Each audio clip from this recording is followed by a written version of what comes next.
তো আমার ছোট্ট বাবা স্নান টান করে হনুমান বাবার ফোঁটা লাগিয়ে রেডি হয়ে গেলো, এখন যাচ্ছে হলো স্কুল। তারপরে এদিকে দেখো আমি টাকলিকে নিয়ে আমাদের ছোট্ট মাকে নিয়ে বসে পড়লাম সবজি কাটতে।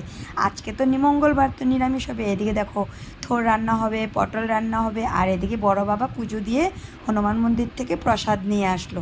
স্নান টান করে চলে গেলো, সকালে প্রসাদ নিয়ে চলে আসলো। এই যে দেখছো সবজির পোটলাটা, এটা 3 দিন আগে কিনে রেখে দিলাম সবজির দোকানে। আর এই মাসিটা আজকে দেখলো আবিরকে আসার সময় ডেকে সবজির পোটলাটা দিয়ে দিল, ভুলে গেলাম আনতে। আর সকালে তো একজন এসে বসে থাকবে, রুটি খেয়ে যায়, আর দুপুরে সবজির চোখলা যা থাকে ইনি এসে খেয়ে যায়। আর ইনি হলো আমাদের নাতি, তো ওনাকে আজকে উইশ করা হচ্ছে কারণ ওনার আজকে হ্যাপি বার্থডে।